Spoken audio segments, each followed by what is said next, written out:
یہ لو بھائی پانی۔ اس نے پانی کا گلاس لیا، ذرا سا پانی لے کر اس کے چہرے پر چھڑکا۔ کوئی رد عمل نہ آیا۔ اس نے پھر پانی کا چھڑکاؤ کیا۔ وہ ساکت پڑی تھی۔ ابے بھائی کیا تماشا ہے، اٹھا بھائی اسے۔ اس نے گلاس ایک طرف پٹک دیا۔ اس سے پہلے کہ دوسرا لڑکا اسے بازو سے اٹھاتا وہ ہڑبڑا کر اٹھی۔ چوہا بچاؤ چوہا، دروازہ کھولو۔ اس کی چیخ پکار بلند ہو گئی تھی۔ اے چپ، وہ چنچلایا۔ کوئی چوہا نہیں آیا۔ نہیں، چوہا آیا تھا میرے پاس، وہ روتے ہوئے بولی۔ چوہیا کے پاس چوہا نہیں آئے گا تو کیا بلی آئے گی یا شیر آئے گا؟ ساتھ کھڑا لڑکا بڑبڑایا۔ میں چوہیا نہیں ہوں۔ وہ پھر سے چلائی۔ اے چلانا بند کر۔ نہیں پلیز، مجھے گھر جانا ہے۔ وہ فوراً گھبرائی۔ معافی کون مانگے گا؟ اس نے زنجیر سے نبے چڑھ سوال کیا۔ I am sorry. کیا کہا؟ دراصل مجھے انگلش نہیں آتی، وہ بیچارگی سے بولا۔ ہوں، کبھی اسکول کی شکل دیکھی ہوئی تو انگلش آئے نا، گوار کہیں گا۔ اسے یہاں سے نکال کر سانپ والی کٹیا میں بند کر دو۔ اچھا، کٹیا کیا ہے اس پہ؟ یہی لکھا ہوا ہے، لیکن کٹیا کیا ہے؟ کسی روم کو کہتے ہوں گے کٹیا، پتہ نہیں۔ اس کی 100 گز کی زبان ایسے نہیں رکے گی۔ نہیں پلیز ایسا مت کرنا، مجھے جانے دو۔ میں معافی مانگتی ہوں، مجھے معاف کر دو۔ آج کے بعد کبھی اپنی شکل نہیں دکھاؤں گی، یہی تمہارے حق میں بہتر ہے۔ لڑکی، آج تو 2 گھنٹے کی قید کیا ہے، آئندہ میرے آگے زبان چلائی تو ساری زندگی کے لیے یہاں قید کر دوں گا۔ اور ہاں، احمد شمس ہمیشہ معاف نہیں کیا کرتا، مائنڈڈ۔ ایک بھرپور نگاہ اس پر ڈال کر وہ جا چکا تھا۔ چلو چڑیا، تمہیں باہر تک چھوڑاؤں۔ خاور نامی نوجوان نے اسے مخاطب کیا۔ اگلے ہی لمحے زوردار تھپڑ اس کی گال پر۔ آئندہ زبان سنبھال کر بات کرنا، وہ گرائی اسے۔ اگلے ہی لمحے اسے دھکیل کر لنگڑاتی کمرے سے نکل گئی۔ واؤ، اچھا کیسے تھپڑ مار دیا، وہ زیادہ ہی بول رہا تھا۔ خیر، ویسے تو مجھے کامنٹری کرنا خود پرسنلی کسی کی جب سنتی ہوں تو مجھے پسند نہیں ہے، بٹ میں غلطی سے آپ ہی کامنٹری کر دے رہی ہوں، اب میں نہیں کروں گی۔ ہاں، پھر آپ لوگ بتائے گا یہ صحیح ہے کہ غلط۔ گئی وہ؟ اس نے سوال کیا۔ جی بھائی، وہ بولا۔ اور یہ گال کیوں لال ہے؟ چوہیا کا کمال ہے، وہ بڑبڑایا۔ کیا ہوا؟ چپ گئے؟ جی گئی کیا جھاپڑ؟ ڈابھر کھی کرنے لگا تو اپنی بکواس بند کر، سالے منہ توڑ دوں گا، وہ گرائی۔ بس لڑنا بند کرو، نواف کو فون کرو، ابھی تک آیا کیوں نہیں؟ ڈاور نے اس بات میں سکھلاتے اس نے فون کیا۔ نواف کی بہن نواف کی طرح خونخوار سی ہے، خبر بولا۔ بہن نہیں ہے، وہ اسی منگیتر ہے، ڈاور نے کہا۔ عمر نے چونک کر ڈاور کی طرف دیکھا، پر دونوں ایک دوسرے سے سخت نفرت کرتے تھے۔ سہیرا کے پرانے زمانے کے خیالات سے چڑ ہے نافی کو، اس نے ماڈرن اور بولڈ لڑکیاں پسند ہیں۔ ڈاور نے مزید کہا۔ وہ نواف کو اچھے قریبی دوست تھا۔ چھوڑو فضول باتیں، کام کی بات کرو۔ رامو آئے گا، مال دے دینا اس کو، میں گھر جا رہا ہوں۔ وہ سنجیدہ چہرہ لیے وہاں سے اٹھا۔ جی بھائی، وہ دونوں یک زبان ہو کر بولے۔ نواف آئے تو تم تو گھر بھیج دینا۔ اوکے۔ وہ اپنی جیب کی چابیاں اٹھا کر وہاں سے نکل گیا۔ وہ گھر میں داخل ہوئی تو شام کے 6 بج رہے تھے۔ چادر رکھ کر فوراً چچا کی کمرے کی طرف گئی۔ چچا جان، آ گیا میرا بچہ، اتنی دیر کہاں لگا دی؟ ان کے لہجے میں فکر تھی۔ چچا جان، رانیہ مل گئی تھی، زبردستی گھر لے گئی۔ باتوں میں پتہ ہی نہیں چلا۔ وہ شرمندگی سے بولی۔ کوئی بات نہیں بیٹا، پریشان نہ ہو، کھانا کھایا تو ہاں؟ جی میں آپ کے لیے کھچڑی رکھ کر گئی تھی، کھائی آپ نے؟ اس نے کہتے ہوئے میز پر رکھے برتنوں میں جھانکا۔ چچا جان، کتنی غلط بات ہے، اتنی سی کھائی ہے آپ نے، کمزور ہو جائیں گے آپ۔ وہ خفا ہوئی۔ دوائی لینی ہے آپ نے، چلیں تھوڑی اور کھائیں۔ وہ کھچڑی پلیٹ میں نکال کر ان کے قریب آ بیٹھی اور انہیں زبردستی اپنے ہاتھ سے کھلانے میں دی۔ بچی، میرے بات نوفی کا دھیان رکھو گی نا؟ جی۔ وہ سر جھکائے بولی۔ وہ لوٹے گا بیٹا، بس پھٹک گیا ہے، لوٹے گا ضرور۔ تو اسے اپنی اچھائیوں میں رنگ لینا، اسے اپنے جیسا بنا لینا، اسے محبت دینا، تم دونوں میری امید ہو۔ جی چچا جان، وہ بمشکل بولی۔ وہ آنکھیں موندے کر سونے کی کوشش کرنے لگے۔ وہ وہاں سے اٹھ کر صحن میں چلی آئی، جہاں ہر طرف اداسی کا سما تھا۔ نگاہ ارد گرد دوڑائی۔ چھوٹے صحن میں ایک جانب لکڑی کے تخت کا کونے سے جامن کا پیڑ جس کی چاک جھولا بندھا تھا، اسے یاد آیا وہ دن جب عالم خان نے اسے ضد پر یہاں سے جھولا لادا تھا۔ وہ مسکرا دی۔ جھولے کے زرد ایک چبوترا تھا جس پر ایک مٹکا تھا اور قریب ہی اسٹیل کا گلاس رکھا تھا۔ صحن کے بیچوں بیچ چند کرسیاں اور ایک پرانی میز تھی. دیواروں پر چونے کا رنگ اکھڑے ہوئے تھا جو اب تک دوبارہ نگاہ نہیں جا سکا تھا. چچا علم کی بیماری نے انہیں بالکل ہی نڈال کر دیا تھا، ورنہ ضرور ہر 6 ماہ کے چونے کے رنگوں سے دیوار کو رنگ دیا کرتے تھے. ایک گہری سانس لے کر وہ وہاں سے اٹھ کر اپنے کمرے میں آئی. کمرہ بالکل سادہ تھا. ایک سنگل بیڈ جو چچا عالم میں تخلیق تھا، ایک الماری، لکھنے کا میز، کرسی کھڑکی کے عین سامنے جس پر ایک ننھا سا گلدان تھا. میز پر چند ایک کتابیں تھیں. وہ پلنگ پر بیٹھی تھی تو اس کے موت کا خیال آیا، ساتھ ہی خط پر گزرا واقعہ، اور تبھی اسے احمد شمس یاد آیا. اس کی سنہری آنکھیں یاد آئیں، اسے وہ ذلت یاد آئی. اسے بھی اختیار آنکھیں بند کی. آنسوؤں کا ایک قطرہ آنکھ سے پھسلتا ہوا گال پر بہہ گیا.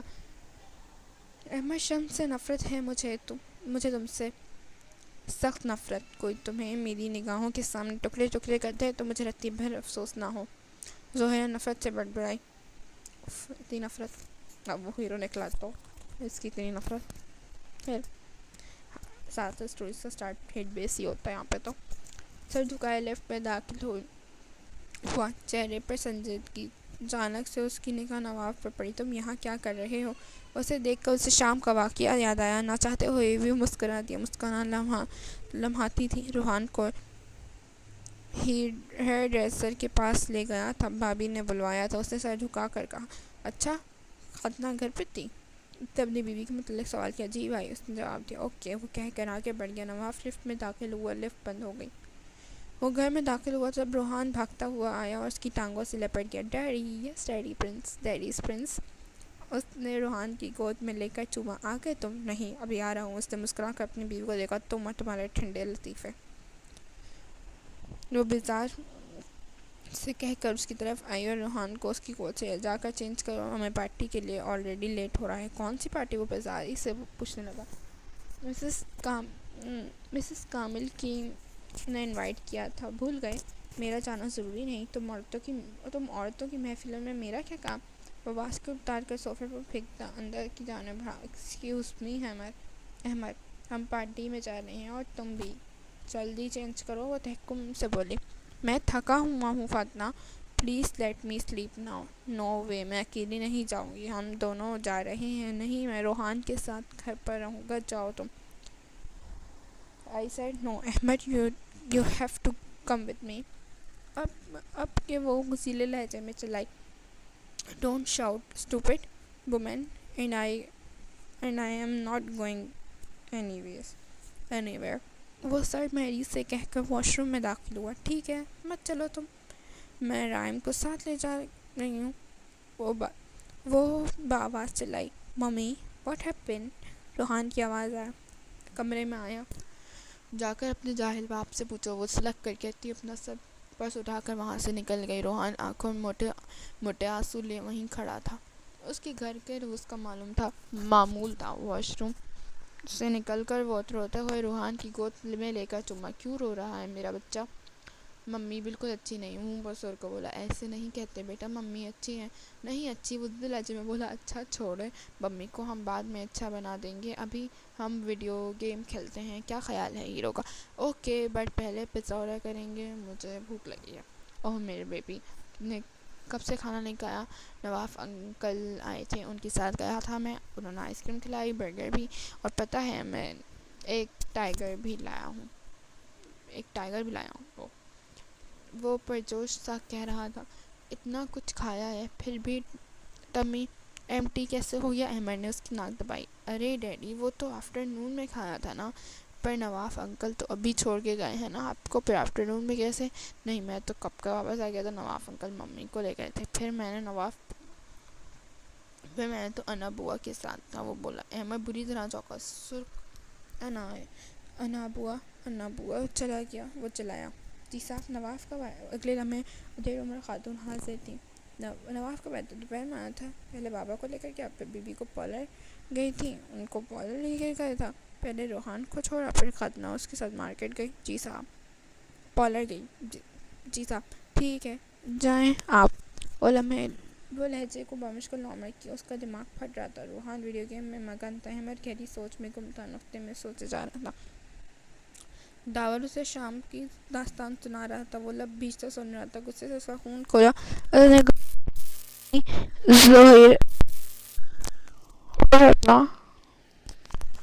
ظہیر پر آیا جو قدم قدم پر احمد کی نظروں میں گرا ہی تھی. اسے اپنی مراعات اپنا احمد کی نظر میں اپنا مقام جاتا نظر آیا. وہ غصے سے پل کھاتا وہاں سے اٹھا اور تیز تیز قدم اٹھاتا گھر کے جانب روانہ ہوا. دھاڑ سے گیٹ کھل کر جو اس کے کمرے میں داخل ہوا وہ سوتا پایا. زہیرہ وہ دھاڑا. اس کی دھاڑ پر سہم کر اٹھ گئی. نیند کی آنکھوں اس کی گہر پر سادہ چل گیا. تم کیا کرنے گئی تھی وہاں؟ ایک پل کو اس سے کچھ آیا کہ آخر ہو کیا رہا ہے. آنکھیں ملتے اسے دیکھنے لگی. میں نے پوچھا تم کیا کرنے گئی تھی وہاں؟ تمہیں ڈھونڈنے گئی تھی. تمہارا احسان واپس کرنے گئی تھی. تمہیں کیا لگتا ہے مجھے اور چچا کو تمہارے پیسوں کی ضرورت ہے؟ نہیں نواف, چچا کو صرف تمہاری ضرورت ہے اور پیسے تو تم احسان کی ضرورت تمہیں بخش کر جان چھڑا کر چلے گئے تھے. نہ میں وہی پیسے تمہارے منہ پر مارنے گئی تھی. ایک بار وہ ساری بات کہہ گئی اور عزت کروا کر آ گئی ہوں. بڑی آئی. اور خبردار آج کے بعد وہاں قدم بھی رکھا ٹانگیں توڑ دوں گا تمہاری. مجھے بھی کوئی شوق نہیں ہے کتوں کے اڈے پر جانے کا. آئندہ یوں منہ اٹھا کر کمرے میں داخل مت ہونا. تمیز سے تو تمہیں چھو کر بھی نہیں گزری. جاہل کے جاہل رہو گے تمام عمر. بکواس پر کنٹرول کرو. منہ توڑ دوں گا تمہارا. دانت پیس کر بولا. ہاتھ لگا کر دکھا. ہاتھ توڑنا دیے تو پھر کہنا. وہ بھی جواباً دانت پیس کر گورائے. تم اس سے پہلے وہ اٹھاتا جو اس کی کلائی پکڑی. مجھ پر ہاتھ مت اٹھانا نواف. وہ چبا کر بولتی کر اس کا ہاتھ جھٹک کر اٹھ کھڑی ہوئی.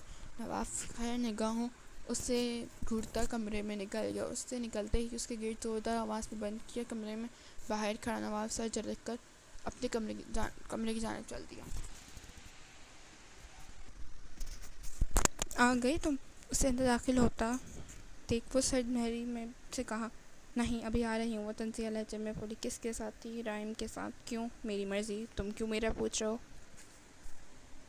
وہ لاپرواہی سے بولی. کیا چاہتی ہو؟ اس سے اسپار نگاہ پر ڈالی. کیا طلاق چاہتی ہو؟ سخت لہجے میں پوچھا گیا سوال. ختنہ کو پتنگے لگا لیا. کیسی بکواس ہے یہ؟ وہ بکواس ہے جو تمہاری کی گئی بکواس حرکتوں سے نتیجے میں ہونے والی ہے. He is just a friend of mine, Ahmed. I don't act like a typical backward, disgusting husband. Don't forget, Katina. Actually, I am typical backward, disgusting man. But don't force me to treat you like a mistress or a maid. What said Mary? سے بولا. تم پاگل ہو چکے ہو. شک کر رہے ہو مجھ پر. شک کیا کرنا؟ تمہارے کردار شک کے قابل رہا ہی نہیں ہے. تم ایک آوارہ بدمزاج عورت بنتی جا رہی ہو. اس کے سخت الفاظ کا دوسری طرف مکمل اطمینان تھا. یوں گویا کسی اور کے بارے میں بات کرو. تمہاری صحبت کا اثر ہو رہا ہے. My dear most wanted criminal husband. وہ چھپا کر بولی. Go to hell. Same to you جانم. وہ سلگتے لہجے میں کہہ کر وہاں سے جا چکی تھے. صبح کا وقت تھا. وہ کچن میں ناشتہ کی تیاری کر رہی تھی. چچا جان کو اس کو دھوپ میں کرسی پر بٹھایا ہوا تھا. دفتر نواف کمرے میں نکلا. باپ کو باہر بیٹھا دیکھ کر تو قریب چلا ہے. السلام علیکم ابا. وعلیکم السلام. اٹھ گئے وہ نرمی سے گویا ہوئے. جی زوہی میری چندہ ناشتہ لے کر آؤ. ساتھ ناشتہ کریں گے. وہ تیزی سے بولے. ابا میں نہیں کچھ نہیں سنوں گا. ناشتہ ساتھ ہی کریں گے. وہ بولے ٹھیک ہے. نہ چاہتے ہوئے وہ بس نے ہمیں بڑھ چکے تھا.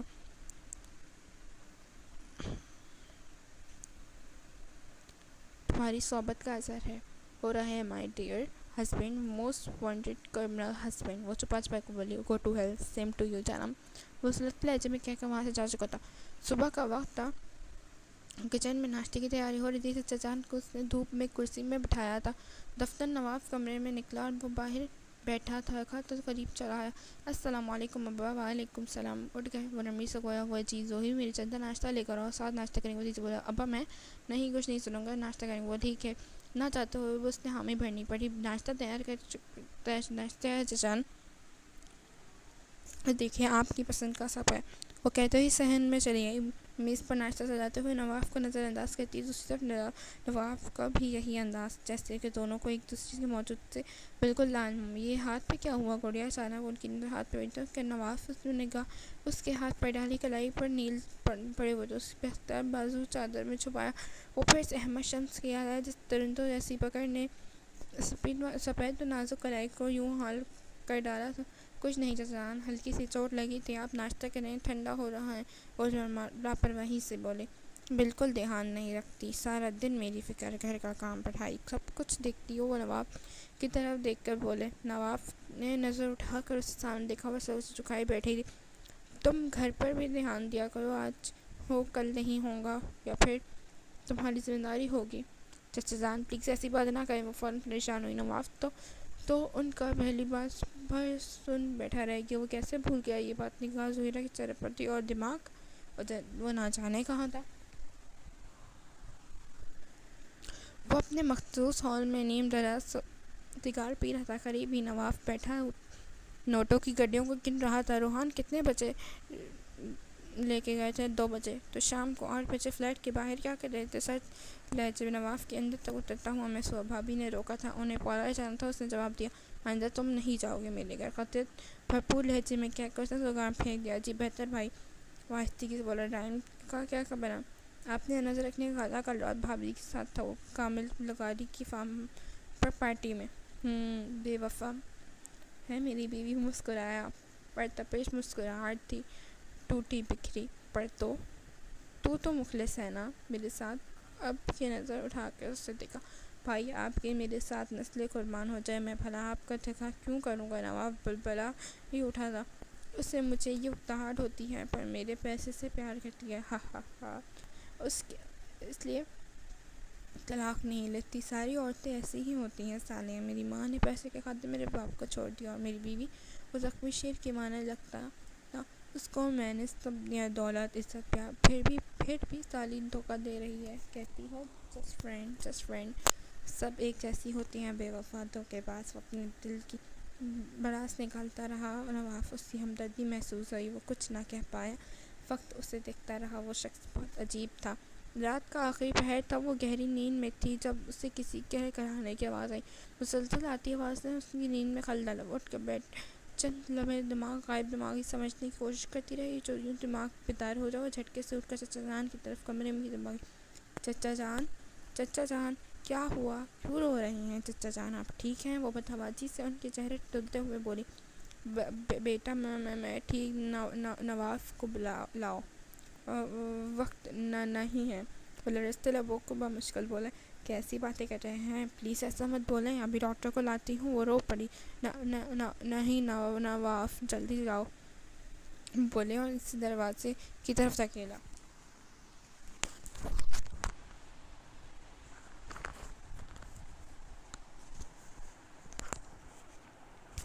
وہ روتی ہوئی باہر کی طرف بھاگی۔ کیسے ہوا یہ سب؟ نواف داور کہاں ہے؟ وہ غصے سے آگ کا گولا دھو دھاڑا۔ رات کے وقت کوئی اڈے میں آ کر کئی گرام افیون چرا لے گیا۔ کام سنبھالنے والے لڑکے کے سونے پڑے رہ گئے۔ وہ دھاڑ رہا تھا، لڑکے خوف کے تھر تھر کانپ رہے تھے۔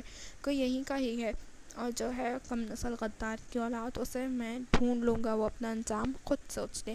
اس سے پہلے کارروائی کرتا، اور وہ تیزی سے وہاں داخل ہوئی، بکھلائی ہوئی تھی، نگاہیں ارد گرد دوڑائیں، سب اسے دیکھ رہے تھے۔ بال چوٹی سے نکل کر چہرے بکھرے تھے، آنکھیں شدت گرے، سرخ چہرہ، دوپٹہ ایک کندھے پہ زمین پر تھا۔ نواف مجد سے ہائف ہو کر دوپٹہ سنبھال کر سر پر لیتی ہونے آس پاس لی۔ احمد نے بے اختیار گھڑی کو دیکھا۔ 4 بجے۔ نواف کو بلا دیں پلیز، وہ براہ راست اس کی طرف دیکھ کر بولا۔ لہجے میں لڑکھڑاہٹ تھی، آنکھیں کسی خوف زہر ہرنی کی مانند۔ وہ کسی صورت میں بھی ٹھیک نہیں لگتی۔ وہ یہاں نہیں ہے، کسی لڑکے نے جواب دیا۔ کہاں ہے وہ؟ اسے بلا دیں پلیز، میرے جہان کو پتہ نہیں کیا ہو گیا ہے۔ وہ نواف کو بلا رہے ہیں، وہ کہتے ہیں رو پڑی۔ پانی لاؤ۔ احمد نے کسی کو حکم خود کی جانب بیٹھ ہو جائے۔ نہیں بیٹھنا، بس آپ نواف کو بلا دیں، چچا جان کی طبیعت بہت خراب ہو رہی ہے، وہ لب چھپاتے ہوئے بولی۔ وہ یہاں نہیں ہے، کل ہی آئے گا۔ وہ اس کے چہرے کو دیکھتا آنسوؤں بھر۔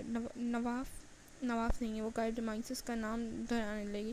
جیسے ہی وہ آ ہی تو جائے گا۔ پھر جیسے ہوش آنے پر وہ نظر آئے۔ آپ میرے ساتھ چلیں، اس نے التجائی آنکھیں سر آنکھوں کی جھانک رہی تھیں امید اور آس لیے۔ چلو، وہ فوراً اٹھ گیا۔ اسے خود یہ توقع نہ تھی۔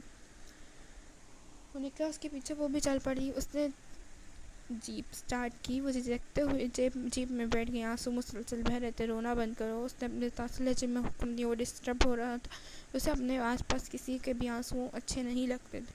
اس کے کہنے پر اس نے بمشکل اپنی سسکیاں روکی۔ احمد نے ذرا سی نگاہ کر اسے دیکھا۔ اگلے ہی لمحے نگاہیں پھیلی، اسے اس لڑکی سے ہمدردی ہوئی۔ گھر آ چکا تھا، اسے ساتھ ہی لیے تیزی سے اندر آئی۔ چچا کے کمرے میں پڑوس سے آئی سعدیہ خالہ اور ان کا بیٹا سرور موجود تھے۔ اس کے ساتھ احمد کو آتا دیکھ ساکت رہ گئے۔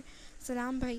سرور نے فوراً سلام کیا اور کرسی اٹھا کر قریب رہا، لیکن وہ کھڑا رہا۔ چچا جان، چچا رضا جان وہیں روتے ہوئے پکارتی رہی، پلیز انہیں ہاسپٹل لے چلیں۔ وہ تھوڑا خوفزدہ تھی، کسی بہت قیمتی شے کو کھو دینے کا خوف۔ وہ بے ہوش تھے۔ احمد نے انہیں اٹھایا اور باہر نکال لیا۔ اس کے پیچھے زہرہ اور سعدیہ خالہ بھی تھیں۔ اگلے لمحے جیپ تیزی سے آگے بڑھ گئی۔ چچا جان ٹھیک ہو جائیں گے نا؟ ڈاکٹر ابھی تک باہر کیوں نہیں؟ وہ یہ سوال درجنوں دفعہ پوچھ چکی تھی۔ اس کی طرف بے طرح ترس آیا۔ ڈونٹ وری، وہ فقط اتنا ہی کہہ سکا، زہرہ کون ہے؟ تبھی اندر ڈاکٹر وہ دوڑتی ہوئی نیچے آئی۔ کیا ہوا ڈاکٹر؟ اندر چلیں آپ، وہ کہہ کر آگے بڑھ گئے۔ دھیرج دل کی طرف سے اندر داخل ہوئی۔ چچا جان کیسے ہیں آپ نے تو میری جان ہی نکال دی، وہ آنسوں میں کہہ رہی تھی۔ جان نکل رہی ہے بیٹا، نواف کو نہیں لائی؟ چچا جان پلیز مجھ سے اٹھیے۔ نواف نہیں ملا، کہیں نہیں ملا۔ وہ رو دی۔ احساس ملامت انہوں نے تھک کر آنکھیں مون لیں۔ انتظار کرنا چاہتا ہوں پر اللہ۔ چچا جان وہ چیخیں۔ تبھی اندر احمد داخل ہوا۔ وہ تیزی سے نمٹا۔ بابا، اس نے ان کے ہاتھ پر ہاتھ دھرا۔ چچا جان ذرا سی کھولی۔ میری بیٹی کا خیال رکھنا احمد شمس، یہ نواف کی امانت۔ ان کی گردن ڈھلک گئی۔ چچا جان اٹھیں پلیز اٹھیں، ایسا مت کریں، میں مر جاؤں گی۔ چچا جان کوئی نہیں ہے میرا آپ کے سوا، انہیں نہ اٹھیں آپ ایسا کیسے کر سکتے ہیں؟ اپنے جگر کے ٹکڑے کو اکیلا چھوڑ سکتے ہیں؟ چچا جان وہ دھاڑے مار مار کر رو دی۔ سنبھالو خود کو۔ وہ اسے تسلی دینا چاہتا لیکن وہ اس کے بازوں میں جھول گئی۔ احمد شمس اور اڈے کے بہت سے لڑکے وہاں موجود تھے، علاقے کے لوگ احمد شمس کے وہاں موجود یہ پر ڈرے بیٹھے تھے۔ ان کے خوف ان کے دل میں شروع سے تھا۔ وہ ایک سرفرے شخص تھا، وہ کب کیا کر دے کوئی بھروسہ نہیں۔ وہ مذاق میں بھی لوگوں کی سانسیں چھین لیا کرتا۔ ان کے قریب بہت کم لوگوں کو سے پائے جاتے۔ اس سے ایک دنیا پہچانتی تھی لیکن جانتا کوئی نہیں تھا۔ وہ سر جھکائے بیٹھا تھا۔ وہ وہاں کیوں بیٹھا تھا یہ کوئی نہیں جانتا تھا، شاید وہ خود بھی نہیں۔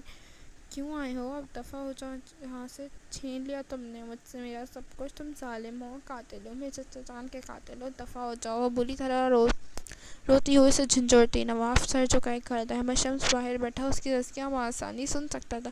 اس کی دل چاہا اندر جائے، اس کے دلاسا دے، اسے یقین دلائے کہ سب ٹھیک ہے، اسے چپ کروائے، لیکن وہ وہیں بیٹھا رہا۔ اس کے آس پاس اس کے محافظ لیے کھڑے تھے۔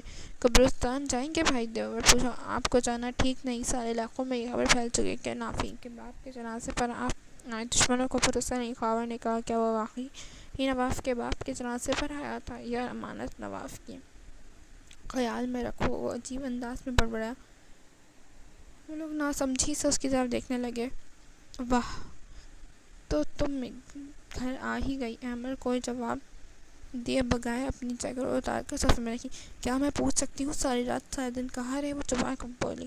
چبا قبول نہیں، یک لفظی جواب دے کر وہ کمرے کی طرف بڑھ گیا۔ بھاڑ میں جاؤ احمد شمس، سنا تم نے؟ بھاڑ میں جاؤ۔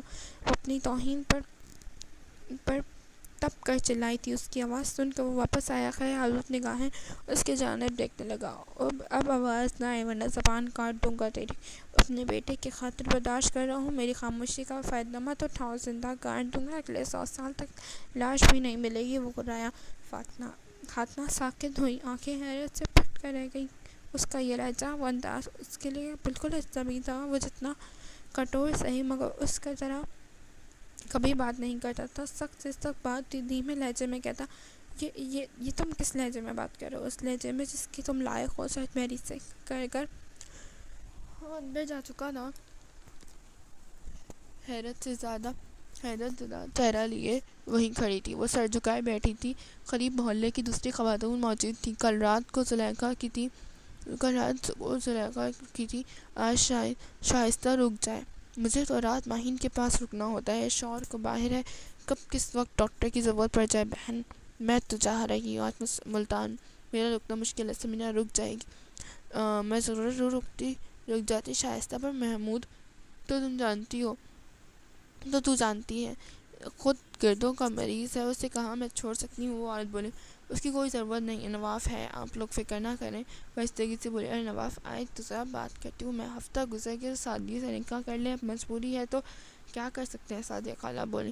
ظہیرہ نے سب سے آنکھیں میچ لی، وہ کمرے میں پلنگ پر بیٹھی البم میں پرانی تصویریں دیکھ رہی تھی۔ جب نواف اندر داخل ہوا، اپنی پیکنگ کر لو، تحکم سے بولا کیوں میرے ساتھ چلنا ہے تو میں کہیں نہیں جاؤں گی اپنا گھر چھوڑ کر۔ وہ رو دی، اب یوں ہی بات پر رونے لگتی تھی۔ تم نے جو کہا ہے ظہیرہ، مجھے سختی پر مجبور مت کرو، میرے پاس اتنا وقت نہیں ہے۔ وہ سنجیدگی سے بولا نہیں، میں کہیں نہیں چل رہی تمہارے ساتھ۔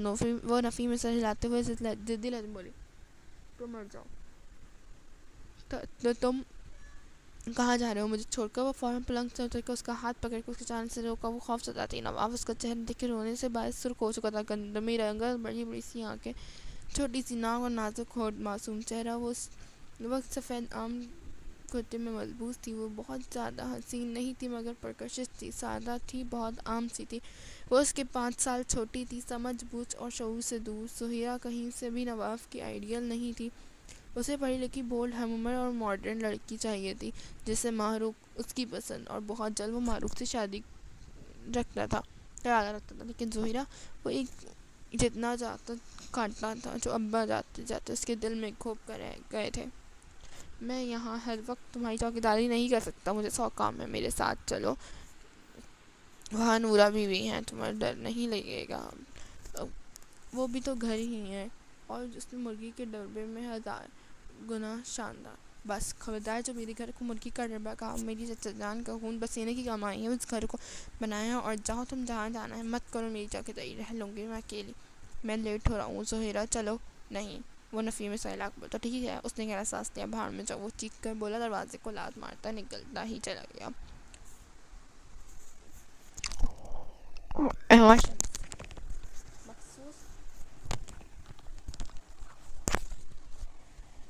شمس مقصود ہال میں بیٹھا کسی سے فون پر گفتگو کر رہا تھا۔ ہاں، میرا لڑکا آ رہا ہے، چند دن وہیں رہے گا، اسے سمجھا دینا۔ ٹھیک ہے، اس نے فون رکھا۔ تبھی نواف اندر داخل ہوا۔ چلیں میں نکلتا ہوں۔ پھر وہ بولا لڑکی کہاں ہے؟ نہیں آئی، وہ بہت ضدی ہے۔ ظہیرہ کو اس کا چہرہ بگڑ گیا، چھوڑ کر آ گیا، عقل ہے کچھ تیرے؟ وہ دھاڑا۔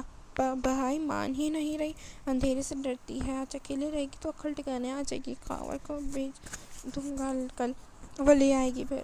اس نے ڈر دکھایا۔ احمد شمس خاموش رہا۔ نواف اجازت لے کر وہاں سے نکل گیا۔ اندھیرے دھیرے دھیرے پنکھ پھیلا رہا تھا۔ ظہیرہ نے اٹھ کر گھر کی تمام بتیاں جلا دیں۔ وحشت اور خوف تھا کہ بڑھتا ہی چلا جا رہا تھا۔ اسے چچا جان بے طرح یاد آ رہے تھے۔ یا اللہ، مجھے حوصلہ دے، مجھے صبر دے، میرا خوف کو ختم کر۔ وہ رب سے مخاطب ہو کر رو پڑی۔ وہ بے چینی سے گھر میں ادھر ادھر منڈلا رہی تھی، پر وہ وحشت کا عالم تھا، کم نہ ہو رہا تھا۔ وہ آخر میں تھک کر صحن کی کرسی پر بیٹھ گئی۔ وہ چہرہ گھٹنوں پہ چھپا کر رونے لگی۔ آنسو بہہ جا رہے تھے اور ڈر بڑھتا جا رہا تھا۔ کھلا آسمان اور تنگ زمین، وہ بھری پڑی دنیا میں وہ اکیلی رہ گئی، اور نواف اس کی آخری امید بھی توڑ دی تھی۔ وہ لاپرواہ تھا، مگر اس قدر لاپرواہ تھا، اس کا دل دکھ سے بھر گیا۔ وہ واقعی میں تنہا دی۔ اس نے عجیب ایک بیکری کے سامنے روکی، روحان کے لیے ڈھیر ساری چاکلیٹس اور ایک بڑا سا کیک پیک کروایا، گاڑی کا رخ گھر کی جانب کر دیا۔ میری بیٹی کا خیال رکھنا۔ ایک التجا کانوں میں گونجی، معصوم روتا ہوا چہرہ سامنے آیا۔ اسے اپنے سینے پر اس کی گرم سانسیں محسوس ہوئیں، وقت جب وہ ہوش سے حواس سے بیگانہ تھی، بے بس، بیمار تھی۔ ہاں، اسے بخار تھا۔ اس دن بے اختیار اس کی گاڑی کا رخ موڑ دیا۔ 25 منٹ بعد وہ سیدھا کچے مکان کے باہر کھڑا تھا، دستک دے رہا تھا۔ اندر اس کے غیر مانوس دستک پر چونک اٹھی۔ کون؟ اس نے بمشکل لہجے مضبوط بنایا۔ باہر کھڑے احمد شمس نے اس کی بھیگی لہجے، خوف اور لگائے صاف محسوس کی۔ احمد شمس، اس نے جواب دیا۔ کیوں آئے ہیں آپ یہاں؟ وہ حیرت اور الجھن کی گریب پوچھ بیٹھی۔ کیا کہتا کہ وہ کیوں آیا تھا؟ اسے دیکھنے؟ اس کی خیریت پوچھنے، اس کی التجا پوری کرنے، کسی کی آخری الفاظ کا مان رکھنے، اس کا خیال رکھنے، اس کے آنسو پوچھنے، اس کے خوف کو ختم کرنے. اگر وہ یہ کہتا تو کیا وہ بے یقین کرتی؟ احمد شمس کسی کا حال پوچھ سکتا ہے، کسی کو دیکھنے آ سکتا ہے. اس نے کب کسی کو التجا کو پوری کی تھی؟ وہ آنسوں سے پوچھنا جانتا بھی تھا، جو بس خوف زدہ کرتا تھا. بس سب باتوں کا جواب نہ تھا. پھر وہ یہاں کیوں آیا تھا پتہ نہیں. وہ بس اتنا جانتا تھا کہ وہ لڑکی تھی، سادہ معصوم لڑکی. اس ظالم دنیا میں وہ تنہا تھی. کہیں ساتھ میں گزر گئی. دروازے کے دونوں جانب خاموش راج کرنے کے خواب دیکھ رہی تھی کہ اچانک گیٹ کھلا. زہرہ. سرد برف کی آواز زہرہ کے خوف میں مزید بڑھا دیا. نہیں، آپ جائیں یہاں سے. گیٹ کھولو اس سے پہلے کہ میں اندر کالے سانپ چھوڑ دوں. وہ زیر لب مسکرایا تھا. اگلے ہی لمحے گیٹ کھل چکا تھا. وہ خوفزدہ نظروں سے اس کے ہاتھ کو دیکھ رہی تھی. کوئی سانپ نہیں تھا. شاپ پر بیکری کے لوگوں والا بڑے بڑے دو شاپ پر. وہ نہ چاہتے ہوئے بھی مسکرا دیا. وہ ذیلی نظروں سے اسے دیکھنے لگی، پھر رو دی.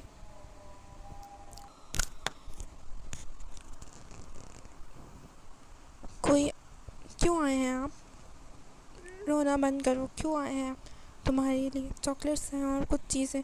اس کے کوئی جواب نہ بن پڑا تو یہی کہہ دیا. چاکلیٹس؟ وہ چونک کر اس کی طرف ہاتھ سے شاپ پر دیکھنے لگی. آپ کو کس نے کہا مجھے چاکلیٹ پسند ہے؟ وہ حیرت زدہ سے اسے دیکھ رہی تھی. معصوم سے چہرہ پر یہ خوف زدہ ہرنی سی سیاہ گہری آنکھیں. احمد کا دل زور سے دھڑکا. وہ اس کی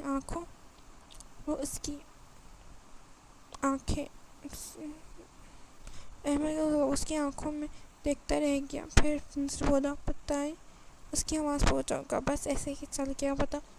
اس نے کہہ کر شاپ پر اس کے قریب نیچے زمین پر رکھا. میں تمہیں لینے آیا ہوں. تم میرے ساتھ چل رہی ہو؟ کہاں؟ گھر. کس کے گھر؟ تمہارے. یہ میرا گھر ہے اور میں کہیں نہیں جاؤں گی. غصے سے بولی. اس نے کہا یہ تمہارا گھر نہیں ہے، تمہارا ہی گھر ہے. لیکن اکیلی کیسے رہو گی؟ اتنی سی تو ہو. اوپر سے انتہائی ڈرپوک، بات بات پر رونے والی. اس دن تو بڑی تیز مارخان بنی تھی. میں سمجھا احمد شمس کی موت کا پروانہ لائی ہے یہ لڑکی، اور اب پی کی چوہیا بنی بیٹھی ہو. Shut up. وہ چیخی. ایک تو تمہارا چلانا کان میں سوراخ کروں گی. وہ خفگی سے کہہ کر کان پر ہاتھ رکھ کر دور ہوا. نواف کہاں ہے؟ اس نے اچانک سوال کیا. اپنی گرل فرینڈ کے ساتھ آؤٹ آف سڈنی ہے کسی کام سے. اس نے جواب دیا. Girl friend? نواف کی؟ ہاں گرل فرینڈ. اس نے کہہ کر اس کا چہرہ دیکھا. کسی بھی تاثر سے آ رہی تھا. تمہاری منگنی کب ہوئی نواف سے؟ اور تم دونوں کی رضامندی سے ہوئی ہے کیا؟ ہماری منگنی نہیں ہوئی، بچپن میں شاید ہوئی تو. اور رضامندی؟ مجھ سے کبھی کسی نے پوچھا ہی نہیں. میں پوچھ رہا ہوں. اس نے سرمائی سے کہا. دکھ رہی ہے تھی. وہ اچانک سے بدلے موڈ پر ششت ہوئی. کچھ خوفزدہ تھی.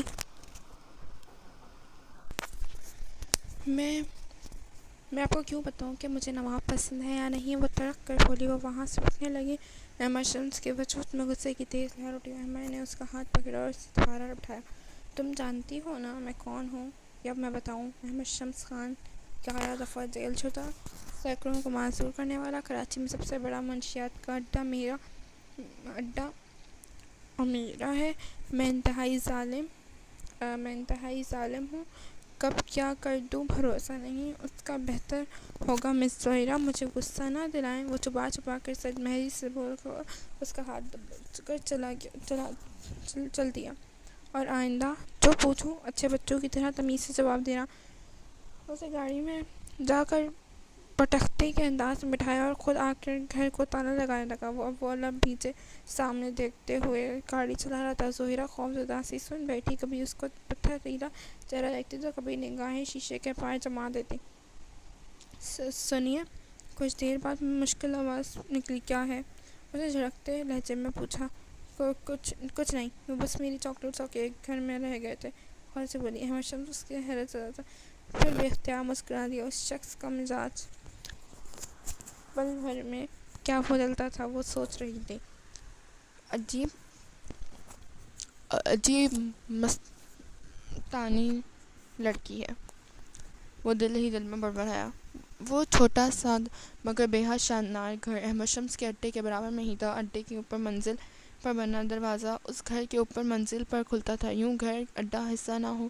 وہ گھر ہو کر بھی اسی کا حصہ تھا۔ اڈے کے اوپر منزل عام لوگوں کا آنا جانا منع تھا، وہاں احمد شمس کے علاوہ صرف نورا بی، نواف، خاور اور داور کو آنے کی اجازت تھی۔ منشیات کی خرید فروخت کا سلسلہ نچلے منزل پر ہوتے وقت جاری رہتا۔ کئی لوگ وہیں آ کر نشہ پورا کرتے تھے، جن کے لیے ہر قسم کے انتظام موجود تھا۔ یہاں ہر قسم کی شراب پائی جاتی، طرح طرح کے ڈرگس، ایسے کوئی نشہ نہ تھا جو یہاں فراہم نہ کیا جاتا۔ اس وقت اوپری منزل پر پردے کے پیچھے کھڑی نیچے کا منظر دیکھ اس نے نواف کو ڈھونڈنا چاہا اور اسے یاد آیا کہ وہ یہاں ہے ہی نہیں۔ اس کی نگاہیں اب کی بار احمد شمس کو تلاش بھی وہاں نہیں تھا۔ آپ یہاں کیا کریں گے؟ نورا بوا اس کے پاس آئی۔ کچھ نہیں، احمد کہاں ہے؟ اس نے سوال کیا۔ وہ تو گھر گئے۔ یہ کس کا گھر ہے؟ یہ بھی انہی کا گھر ہے، جب بیوی بچے کہیں جاتے ہیں تو یہاں رہتے ہیں، وہ سادگی سے بولیں۔ بیوی بچے احمد شمس کے؟ وہ شادی شدہ ہیں؟ وہ حیرت سے بولی۔ جی، ان کا ایک 5 سال کا بیٹا ہے، بیوی تو کئی سالوں سے یہیں آتی جاتی رہی ہے، پر جا کر شادی ہوئی۔ ہاں، اتنا نام ہے۔ ان کی شادی تھی۔ احمد داتا کہ انہوں نے معلومات میں اضافہ فقط سر ہلا کر رہ گئی۔ اس کے لیے ناممکن نیا انکشاف تھا۔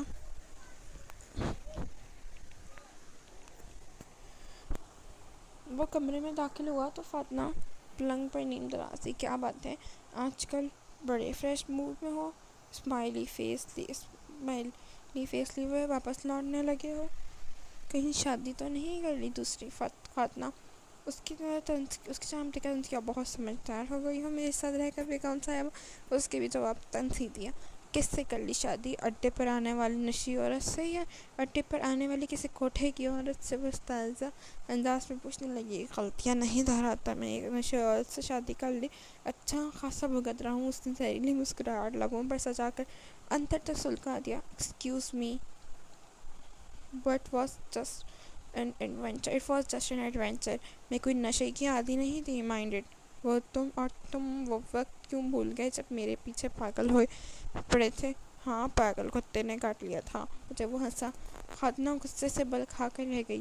وہ غسل خانے میں جانے پڑ گیا۔ وہ ہمیشہ سویرے سے اٹھنے کی عادی تھی۔ نماز پڑھنے کے بعد وہ نیچے چلی آئی جہاں پھولوں کے درختوں کی بہتات تھی۔ لان تو خوبصورت سے سجایا گیا تھا۔ اس نے ایسا گھر پہلی دفعہ دیکھا تھا۔ اس سے پہلے صرف ٹی وی ہی عالیشان گھر دیکھا تھے۔ اس کے وہم و گمان میں بھی نہ تھا کہ ان کے پسماندہ علاقے میں ایسے عالیشان مکان بھی ہو سکتا ہے، لیکن وہ بھول گئی تھی جہاں پیسہ ہو وہاں سب کچھ ممکن ہے۔ احمد شمس کے اس علاقے کا سب سے طاقتور اور امیر شخص تھا۔ علاقے کے بچہ اس کے نام سے خوفزدہ ہو جایا کرتا تھا۔ اس کے خواب میں بھی نہیں سوچا تھا کہ ایک ایسا شخص جس کا کام اور نام اس سے شروع سے نفرت ہو رہی، وہ زندگی کے کسی موڑ پر اس کے انداز میں آ ٹکرائے گا، اس انداز میں لیکن تقدیر کا لکھا شاید اس کو اسی کو کہتے ہیں۔ آج وہ اللہ کے بعد اس کے رحم و کرم پر تھی۔ اس نے سن کر رکھا تھا کہ وہ لڑکیوں کو استعمال کے بعد جوتوں سے مسل دیا کرتے ہیں، لیکن اب تک اس کو چھونا تو دور بری نظر سے دیکھا تک نہ تھا۔ وہ اس کے بارے میں کشش و پنج کا شکار تھی۔ اس نے سن رکھا تھا، انسانیت چھو کر بھی نہیں گزری اسے، لیکن وہ اتنا جانتی تھی کہ جب اس کا اپنا نہیں تھا تب تو اس نے سنبھالا تھا، لیکن اس اب بھی سب کھٹکا ہوا تھا۔ اسے الجھی ہوئی تھی، بے سکون تھی۔ وہ لان میں کرسی میں بیٹھی سوچوں میں گم تھی۔ جب کوئی اس کے قریب کھٹکا تو سوچ کر سیدھی ہوئی۔ احمد شمس اس کے سامنے سفید شرٹ، سیاہ پینٹ، شرٹ کے اوپر 2 بٹن کھولے تھے اور اس کے سونے میں موٹے چین جھانک رہی تھی۔ سنہرے بال ماتھے پر بکھرے تھے، سنہری آنکھیں ایک چھوٹی اور اس کی جانب دیکھ رہی تھی۔ گڈ مارننگ، لہجہ نرم تھا۔ نواف کب آئے گا؟ اس نے اپنا پسندیدہ ترین سوال دہرایا۔ احمد کہنے گئی ساتھ بھری، اتنی بے صبری کیوں ہو رہی ہے؟ آ جائے گا، وہ کروا دوں گا نکاح تمہارا اس سے۔ وہ چڑھ کر بولا۔ ایکسکیوز می، آپ سے کس نے کہا کہ میں جو اس سے نکاح کے لیے مری جا رہی ہوں؟ اس کا لہجہ سخت لگ رہا ہے۔ صاحب اتنی بے چینی سے تمہیں اس کا انتظار ہے۔ میری کالج فارم ہے اس کے پاس، اس لیے میں اس کا انتظار کر رہی ہوں تاکہ جلدی سے جلدی یہاں سے جا سکوں۔ وہ غصے لہجے میں بولی۔ کہاں جاؤ گی؟ وہ چوکا کالج کے ہاسٹل۔ تم یہاں کہیں نہیں جاؤ گی، وہ گرایا۔ اگلے ہی لمحے وہ ٹھٹک کر چپ ہوا۔ یہ یہاں کہیں کیوں نہیں جائے گی؟ اپنے آپ سے سوال کیا۔ کیوں؟ مجھے نہیں رہنا یہاں، میں نہیں رہ سکتی یہاں، تمہارے چچا تمہاری ذمہ داری مجھ پر ڈالی۔ اس سے خود سمیت ابھی وضاحت پیش کی، پر مجھے یہاں نہیں رہنا، مجھے پسند نہیں۔ کیا پسند نہیں ہے؟ نواف یا یہ گھر؟ کیا پسند نہیں؟ مجھے کچھ بھی پسند نہیں، کچھ بھی نہیں۔ اس کی آنکھیں بھر آئیں، وہ رو پڑی۔ اف، یہ لڑکیاں کتنا روتی ہوں، بڑبڑایا۔ رونا بند کرو ورنہ چاکلیٹ نہیں دوں گا، اس سے کہتے چاکلیٹ اس کے سامنے لہرایا۔ چپ، بالکل چپ، رونا بند کرو ورنہ رکھ کر ایک تھپڑ لگاؤں گا، وہ درستی سے بولا۔ وہ تو فوراً چپ ہو کر سہمنے نگاہوں سے اسے دیکھنے لگی۔ ظہیرہ کا یوں دیکھنا عمر کے دل کے سارے تار چھیڑتا گیا۔ اس کے فوراً نظریں چرا لی۔ یہ اتنی سی لڑکی میرا دماغ خراب کر رہی ہے اور میں کچھ کر نہیں کر پا رہا۔ وہ بڑبڑایا۔ یہ لو۔ اس سے کچھ اور نہ سوچا تو چاکلیٹ اس کی جانب بڑھا دی۔ نہیں چاہیے ظہیرہ نے پھر ذرا، پھر کیا چاہیے؟ چماٹ؟ وہ تنگ کر بولا۔ وہ ہاتھ کو تھپڑ کے انداز میں سامنے کیا۔ وہ ہنس پڑے۔ جانے کیسے؟ کیوں؟ بے اختیار اس کے انداز پر اسے ہنسی آ گئی۔ وہ ہنستی چلی گئی۔ اس نے ہنسا دیکھ کر وہ پہلے تو خوب تپا، پھر خود بھی ہنس پڑا۔ اس نے دونوں ہنس رہے تھے پاگلوں کی طرح زور زور سے۔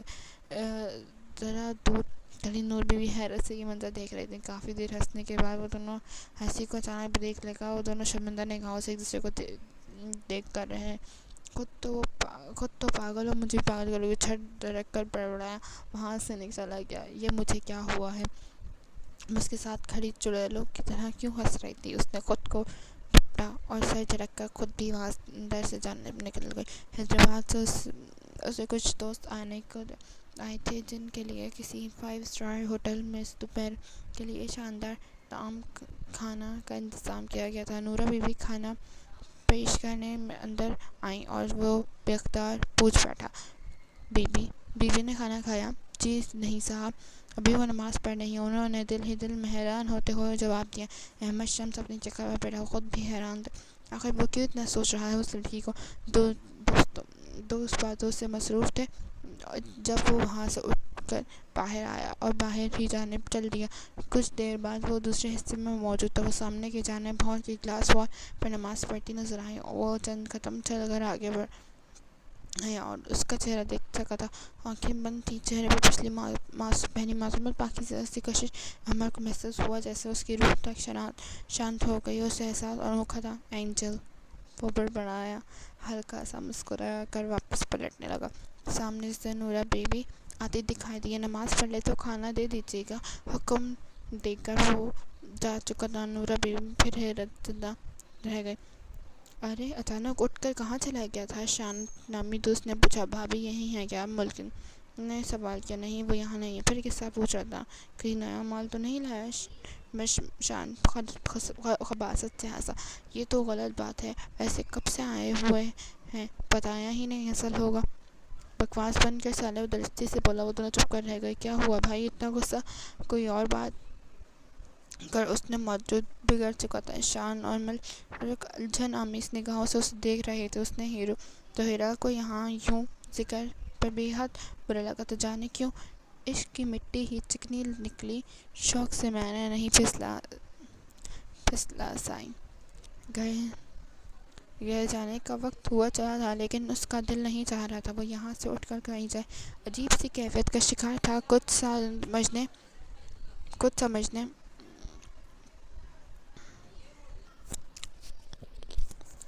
عشق کی مٹی ہی چکنی نکلی، شوق سے میں نہیں پھسلا سائی۔ گھر جانے کا وقت ہو رہا تھا لیکن اس کا دل نہیں چاہ رہا تھا کہ وہ کہیں سے اٹھے۔ عجیب سی کیفیت کا شکار تھا۔ کچھ سمجھنے سے کہاں سے اس کا دل بھیڑ پڑا، اسے چوکھٹ پر لے جانے کا ضد کر رہا تھا لیکن وہ وہاں کیوں جائے؟ خود سے سوال کے جواب نہیں تھا۔ بوجھل دل کے لیے وہ گاڑی کی چابی اٹھانے وہاں سے اٹھا، قدم اپنے آپ ہال کے باہر راہداری کی جانب اٹھنے لگے۔ اس نے گیٹ کھولا اور اندر داخل ہوا۔ نگاہیں بے اختیار اس کی وجود کو تلاشنے لگیں۔ وہ سست قدموں سے آگے بڑھتا کمرے کے باہر رکا، گہری سانس لی اور ہلکی سی دستک دی۔ کون ہے؟ اس کی آواز سن کر اسے سکون کا احساس ہوا۔ اس نے گہری سانس لی اور مسکرا کر پلٹ گیا۔ چلنا وہ بات ظہیرہ نے دروازے کا پٹ کھول کر باہر جا کر راہداری خالی تھی، کوئی نہیں تو پھلس گئی۔ دروازہ کس نے بتایا تو کوئی نہیں ہے؟ وہ بڑبڑائی اور سر جھٹک کر دروازہ بند کر دیا۔ وہ مسکراتا ہوا چابیاں گھماتا باہر کی جانب بڑھ رہا تھا جب نواف کے گھر کی جانب جاتا دکھائی دیا۔ اسے دیکھ کر وہ فوراً اس کی طرف آیا۔ سلام بھائی، ادب سے سلام کیا۔ کام کا کیا بنا؟ اس نے سوال کیا۔ بات ہو گئی ہے، علاقہ بھی دیکھ لیا ہے، ایس پی سے بھی بات ہوئی ہے، اس کی 25% کمیشن کا کہا ہے، اگلے ہفتے مال لے کر جانا ہے۔ شاباش، مجھے یقین تھا تم کر لو گے لوٹ کر کے ہی لوٹو گے. یہ گاڑی کس کی ہے؟ اس نے نواف کے کرولا کی بجلی کھڑی سفید ہائلکس کی جانب اشارہ کیا. دوست ہے کچھ یہیں رکے گئے کچھ دن. اس نے کہا گھر میں ظہیرہ ہے دوستوں کو اڈے میں ٹھہرا لو. اس نے کہا اوہ میں تو بھول ہی گیا تھا. خاور کو کہنا کون لے کر آیا ہے اسے؟ اس نے چوک کر سوال کیا. میں لایا ہوں اور ہاں میری ذمہ داری ہے وہ. اس نے پتھریلے لہجے میں کہا کہ گاڑی کا دروازہ کھولا اور ڈرائیونگ سیٹ سنبھال لی. دوستوں کو اڈے میں ٹھہرا لوں گھر کی جانب کوئی نہ جائے. تم آ گئے ہو تو دھیان رکھنا کچھ گڑبڑ نہ ہو. وہ کہہ کر سن سے گاڑی بھگا لے گیا. نواف حیرت زدہ سا کھڑا رہ گیا. تو ہی میری جان ہے تو ہی میری جہان ہے. تو ہی میرا سب کچھ. میرا ادھورا تیرے بن دل ہے یہ میرا. وہ دھیمے آواز میں یہ جملے کہتا گھر میں داخل ہوا. لبوں پر سرساری کی مسکان تھی. ہیلو ڈیڈی کی جان. اس نے محبت سے کہتے ہوئے اس کو گود میں اٹھا کر خود سے لپٹا. ممی نہیں آئی آپ کے ساتھ؟ اس سے سوال کیا. ممی کہاں ہے ممی؟ گھر میں نہیں ہے. نہیں انہوں نے کہا آپ کے ساتھ آ جائیں گی. آپ نہیں لائے ساتھ؟ وہ اداسی سے بولا. اٹس اوکے بیٹا ممی بس آ رہی ہیں راستے میں ہے. میرا اسپیڈ زیادہ ہے نا اس لیے میں نے ممی سے پہلے ہی پہنچ گیا. اس نے ہلکے پھلکے انداز میں مسکراتے ہوئے کہہ کر اسے بہلانا چاہا. اس ہاتھی فون نکال کر خاتنہ کا نمبر ڈائل کیا. Hello what is wrong with you? Phone اٹھاتے ہی خاتنہ بیچاری سے بولی. جلدی گھر پہنچو. اس نے بمشکل لہجہ ہموار رکھا. کیوں کیا پڑ گئی؟ سکون سے چند گھنٹے باہر بھی نہیں گزار سکتی؟ اس نے بڑبڑاتے ہوئے فون بند کر دیا. مما بس پہنچنے والے ہیں گھر. میرا baby don't be sad. Okay میں چینج کر کے آیا. وہ نرمی سے روحان کا گل سہلاتا اٹھا. اس کا خون بری طرح کھول رہا تھا. اسے بے چینی سے خاتنہ کا انتظار تھا. وہ صوفے پہ بیٹھا سگریٹ گہرے کش لے رہا تھا. جب وہ کمرے میں داخل ہوئی اس نے اس پر ایک سرسری سے نگاہ ڈال کر وہ واش روم میں جانے بھرنے لگی. اسٹاپ خاتنہ. لہجہ برف کے لہجے مانند سخت تھا. بٹ وہ ممنا کر بولی. 6 سال پہلے تم میری زندگی میں آئی تھی. ہنستی مسکراتی شوق چلچل سی خوبصورت لڑکی جو سیدھے میرے دل میں اتر گئی. میں نے چوتھی دفعہ ملنے پر ہی تم سے شادی کا فیصلہ کر لیا. میں نے تم سے شادی کر لی. تم نے مجھے جانتی تھی. میں نے تمہارا جاننا ضروری بھی نہیں سمجھا کیونکہ مجھے لگا اپنی پروفیشنل لائف کو پرسنل کام سے بالکل دور رکھوں گا. ایک ہنستی مسکراتی پرسکون زندگی جیوں گا. شام کو گھر لوٹوں گا تو بیوی ہنستی مسکراتی ہوئی میرا انتظار کرتی ملے گی. مجھے گھر آ کر سکون ملے گا. دن بھر کی تھکن سے آرام ملے گا. پر میری کیا خوش فہمی اسی دن ختم ہو گئی جب شادی کے 3 ہفتے گھر لوٹا تو میری بیوی گھر میں نہیں تھی. میری بیوی بس اجازت تو دور کی بات مجھے بتانا بھی گوارا نہیں کہ اپنے دوستوں جن میں مرد بھی شامل تھے ان کے ساتھ سیر سپاٹوں پر نکل گئی. پہلی بار تھا سمجھا بجھا کر معاف کر دیا. لیکن ہرگز سرتے دن کے ساتھ مجھے احساس ہونے لگا کہ تم میری مزاج کی نہیں ہو. پر میں نے برداشت کیا کیونکہ شادی کر چکا تھا. تمہیں سمجھایا 1 بار نہیں 2 بار نہیں ان گنت بار. تم نے مجھے کئی بار چیٹ کیا. میں نے تمہیں ہر بار موقع دیا. شاید سدھر جاؤ پر نہیں. نہ تمہیں عزت ناز آئی نہ محبت. اپنے بچے تک کا خیال نہ آیا جس کو معصوم ذہن میں جانے کیسے سوال اٹھیں گے کہ اس کی ماں ہر 3 ماہ بعد نئے بوائے فرینڈ بناتی ہے. تمہیں میں صرف اور صرف روحان کی وجہ سے نظر انداز کرتا نہ ہوں تاکہ وہ ماں کے پیار سے محروم نہ ہو. لیکن بدقسمتی ہے وہ ماں کے پیار سے محروم ہی ہے. تم نے آج تک میری نرمی دیکھی ہے عدنان پر. آج بات تمہاری ذرا سی غلطی پر ذرا سی لاپرواہی پر تمہیں بتاؤں گا کہ میں کون سا احمد شمس ہے جس کی آواز پر ایک دنیا کانپتی ہے. آج کے بعد میں زبان سے کچھ نہیں کہوں گا. چھپا کے کہتا وہ اپنا جگہ سے اٹھا اور اس کے قریب آیا. میری اجازت کے بغیر گھر سے 1 قدم بھی باہر مت نکالنا ورنہ ٹانگیں سلامت نہیں رہیں گی. درستی سے کہہ کر وہ کمرے سے نکل گیا. خاتنہ اندر تک سنسناہٹ پھیل گئی. اس سے پہلے وہ ہمر سے خوف آیا. شمس گھر سے نکل کر واپس وہیں لوٹ آیا. اڈے کے شوہر اسے دیکھ کر تھم گیا. وہ سب کو نظر انداز کرتا اندر آیا. لاؤنج میں نواف اور اس کے دوست موجود تھے. کچھ صوفے پر اوندھے منہ پڑے تھے اور کچھ قالین پر کشن رکھ لیے. ان میں لڑکیاں بھی تھیں جن کا لباس اور انداز دیکھ کر اس نے برا سا منہ بنایا. کبھی بھی وہ ان شوقیاں کا دیوانہ نہ تھا لیکن اب نظر میں کوئی ٹھہرتی ہی نہیں تھی. خاتنہ کے بعد وہ بس ان سب سے دور نکل آیا تھا. اسے دیکھ کر نواف سیدھا. باقی سب بھی فوراً اپنی جانب کھڑے ہو گئے. سلام احمد بھائی. ہائے. ایک فیشن دار لڑکی نے مسکراتے ہوئے کہا. کیا ہوا بھائی آپ گھر نہیں گئے؟ وہ سب کو نظر انداز کرتا سیڑھیاں چڑھنے لگا. نواف الجھن میں وہیں کھڑا رہا. لگتا ہے بھائی کا دل آ گیا ہے کسی پر. داور نے سگریٹ لبوں پر لگاتے ہوئے شوشہ چھوڑا. نواف نے پرسوچ نگاہ داور پر ڈالی ایک نظر، دوسری منزل بائیں جانب راہداری کو دیکھا، پھر گدے چھڑک دیا۔ وہ زیادہ سوچنے کا عادی نہیں رہا۔ دل میں آبس سے ہو ذرا یہ تو بتلاؤ، مالک ہو یا مہمان ہو جانا؟ وہ صوفے پر لیٹا، ایک ہاتھ آنکھوں پر رکھے نہ جانے کس سوچ میں تھا، البتہ دوسری ہاتھ سے سگریٹ تھام رکھی تھی۔ ذہن کے پردے پر اچانک معصوم چہرہ نمودار ہوا، لب مسکرا دیا۔ آپ کو کیسے پتہ چلا کہ مجھے چاکلیٹ پسند ہے؟ وہ آنکھوں میں ہاتھ آ رہا تھا، ہنس دیا۔ وہ ایک سوچ رہا تھا بلا ارادہ کہ بے وجہ بے اختیار اسے سوچنا سکون دے رہا تھا۔ لب مسکرا رہے تھے۔ کیا مجھے اس سے محبت ہو گئی ہے؟ پر محبت تو فاطمہ سے ہوئی تھی۔ اگر وہ محبت تھی تو یہ کیا ہے؟ اگر یہ محبت تھی تو وہ کیا تھا؟ فاطمہ زہرہ دل چیخ اٹھا۔ مجھے فاطمہ سے محبت ہوئی، میں نے اس سے شادی کر لی۔ پھر روحان ہوا، کہنے کو زندگی مکمل ہو جانی چاہیے تھی، لیکن کیوں ایسا لگ رہا ہے کہ مکمل اب ہوا؟ زہرہ کے آنے سے فاطمہ ہستی تھی، مسکراتی، شوق حسین سراب محلینے والی گفتگو، اور زہرہ روتی دھوتی، عام سے لباس میں، عام سی لڑکی۔ ہزار گنا حسین چہرے دیکھے ہیں، لیکن پھر کیوں اس کا چہرہ اتنا حسین لگنے لگا؟ کیوں اس کی آواز سکون دینے لگی؟ کیوں اس کے پاس ہونے سے احساس روح کو سکون دیتا؟ کیوں؟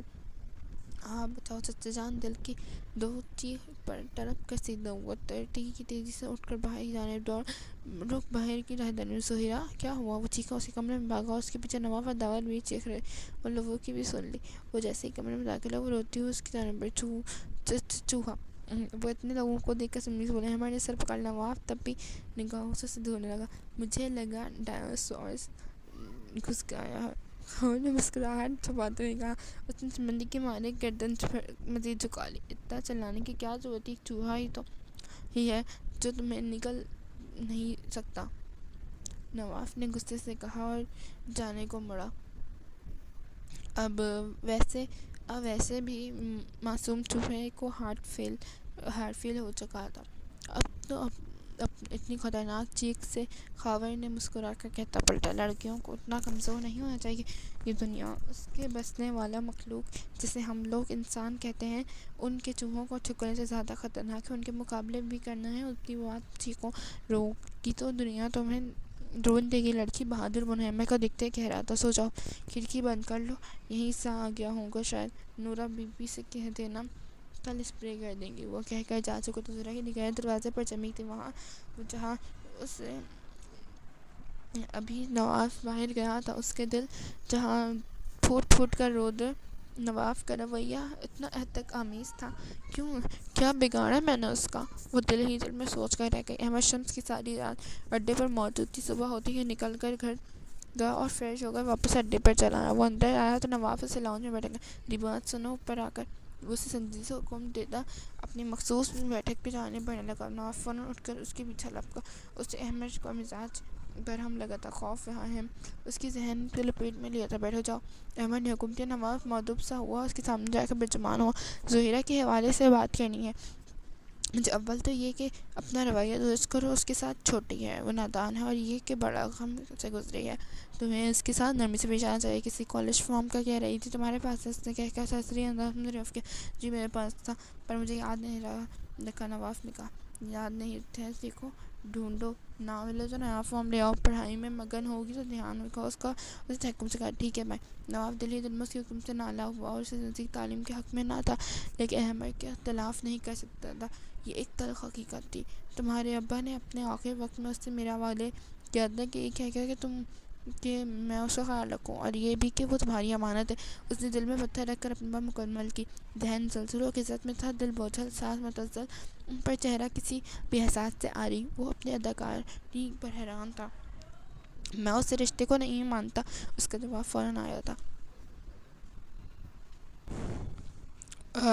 احمد شمس دنگ رہ گیا، حیرت سے بھرپور نگاہ نواف کے چہرے پر ڈالی۔ وہ اتنی بڑی بات اتنی آسانی سے کہہ گیا تھا، اسے یہ امید نہیں تھی۔ کیا کہا؟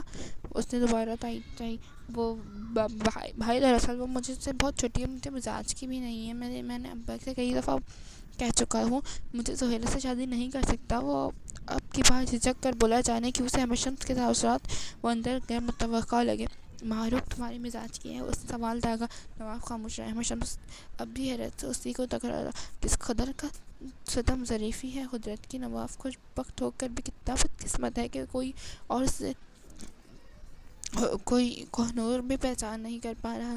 ایک وہ تھا احمد شمس، کوئی اس سے پوچھتا کہ وہ کیا تھی تو وہ کہتا ہاں وہ یہی کہتا زہرہ کے بدلے سارا جہاں لے لو، ساری کائنات چھین لو، ہر شے سے محروم کر دو، فقط ایک زہرہ دے دو۔ آپ کیا سوچ رہے ہیں؟ نواف نے اپنے سوال احمد کی طویل خاموشی سے توڑا۔ احمد چونکا اور نگاہ ایک بار پھر اس کے چہرے پر ڈالی تو احمد نے سوال کیا، میں اس کے لیے ایک اچھا لڑکا کا رشتہ دیکھ کر اچھی جگہ اس کی شادی کر دوں گا۔ نواف نے کہا۔ احمد اس نے غصہ بڑھا مگر وہ خاموش رہا۔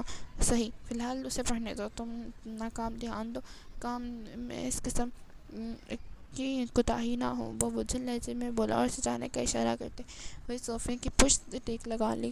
نواف سلام کرتا رخصت ہو گیا اور اپنی سوچوں کو سمندر میں کہیں کھو گیا۔ اس نے اپنی کیفیت سمجھ نہیں آ رہی تھی، شاید وہ سمجھنا نہیں چاہتا تھا یا سمجھتے ہوئے بھی انجان بن رہا تھا، شاید۔ قسط نمبر 2۔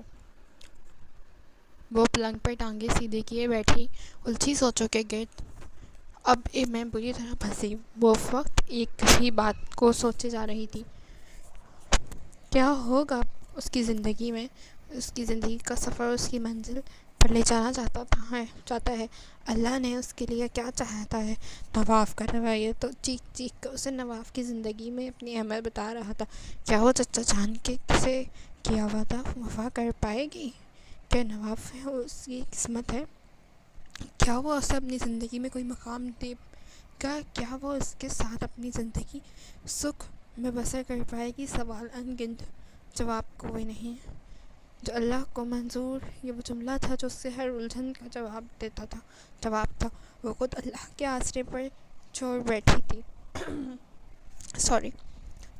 کون ہے؟ اس کی بلند آواز میں سوال کیا۔ احمد شمس جواب آیا۔ آج وہ نہیں پوچھ سکتی تھی وہ یہاں کیوں آیا، وہ اس کا رحم و کرم اس کی چار دیواریوں میں پناہ گزین تھی۔ یہ سوال کرنا اسے عجیب لگا۔ دوپٹہ اچھی طرح اپنے گرد پھیلا کر اٹھی اور دروازہ کھول دیا۔ وہ سامنے کھڑا فقط ایک سرسری نگاہ پر ڈالی۔ باہر لاؤنج میں آؤ، تم سے ضروری بات کرنی ہے، کہہ کر آگے بڑھ گیا۔ شایان لاؤنج کی طرف گیا تھا۔ وہ چند لمحے وہ کھڑی، پھر گہری سانس بھرتی جو خود بھی لاؤنج کی طرف چل دی۔ احمد شمس صوفے پر بیٹھا اپنی جیب میں چابی کھیل رہا تھا۔ سنہرے بال ماتھے پر بکھرے تھے، چہرہ کسی بھی تاثر سے عاری تھا۔ زہرہ کی نگاہ میز پر رکھے شاپنگ بیگز پہ گئی۔ تمہارے لیے لے کر آیا ہوں۔ کیوں؟ زہرہ کا لہجہ کڑوا تھا۔ کیونکہ میرا دل چاہا تھا تمہیں ان رنگوں میں دیکھوں۔ یہ بات وہ صرف دل میں ہی کہہ سکا تھا۔ تمہارے چچا نے کہا تھا میری بیٹی کا خیال رکھنا، سنجیدگی سے کہا۔ میں نے اپنا خیال خود رکھ سکتی ہوں مسٹر احمد شمس، وہ چبا چبا کر بولی۔ میں اس لہجے کا عادی نہیں ہوں، اور دوسری بات، تم اگر اپنا خیال خود رکھ سکتی تو مجھے تمہارا خیال رکھنا کو نہ کہتے۔ سکون سے بولا۔ وہ نواف کو کہنا چاہتے تھے۔ زہرہ نے سنجیدگی سے کہا، نواف کی قسمت میں اس وقت وہاں موجود نہیں تھا، تمہاری ذمہ داری مجھ پر ہے۔ میں نواف کی امانت ہوں، اس نے یاد دلایا۔ ذمہ داری میری ہو، وہ بھی احمد شمس تھا۔ پھر اس نے باور کرانا نہ بھولا۔ آپ یہاں سے چلے جائیں، مجھ سے چھوئی جا رہا ہوں، پر ایک سوال پوچھنا چاہتا ہوں۔ پوچھیں۔ تم مجھ سے نفرت کرتی ہو کیا؟ وہ کھڑکی پر خاموش رہی۔ زہرہ، اس نے پکارا۔ زہرہ کو اس کی پکار چونکا دیا۔ اس نے نظر اٹھا کر اس شخص کو دیکھا، پھر نظر پھیری۔ نہیں، نفرت نہیں کرتی میں آپ سے، اس نے جواب دیا احسان مندانہ۔ ذرا سا جھک کر اپنا ہاتھ پیشانی پر لے جاتا ہوا وہ مسکرایا۔ زہرہ ساکت ہوئی۔ یہ اس کی کون سا انداز تھا؟ احمد شمس کا جا چکا تھا۔ ہاں، وہ جا چکا تھا۔ کیا وہ جا چکا تھا؟ وہ شاپنگ بیگز کھولے پلنگ کے قریب کھڑی تھی۔ آسمانی رنگ میں نیلی کرتی اور گہرے نیلے رنگ کے ٹراؤزر، سفید رنگ کا بڑا سا دوپٹہ تھا جس کے کناروں پر ہلکے گہرے نیلے رنگ کی کڑھائی، اور دوسرا لباس گلابی تھا، گلابی رنگ کی لمبی سی فراک جس پر آتش موتیوں کا کام تھا۔ دوپٹہ گلابی اور آتشی تھا۔ تیسرا لباس سیاہ تھا جس پر شیشوں کی کڑھائی تھی۔ تینوں سیٹ ایک سے بڑھ کر ایک تھے۔ دوسرے بیگ میں کئی اقسام کی چاکلیٹس اور کینڈیز تھیں۔ وہ الجھن میں گھری کھڑی اپنے سامان پر پڑے سامان کو دیکھ رہی تھی۔ وہ ان چیزوں کی عادی نہیں تھی، وہ اس انداز کی بھی عادی نہیں تھی۔ وہ کب کہیں کوئی اس کے لیے یوں اہتمام سے کچھ لایا تھا۔ وہ ایک چچا جان تھے، وہ اس کی پرواہ کرتے تھے، اس کا خیال رکھتے تھے، مگر اب وہ اس شخص کو سمجھ نہیں پا رہی تھی۔ کیا وہ تھا جو دکھائی دیتا تھا؟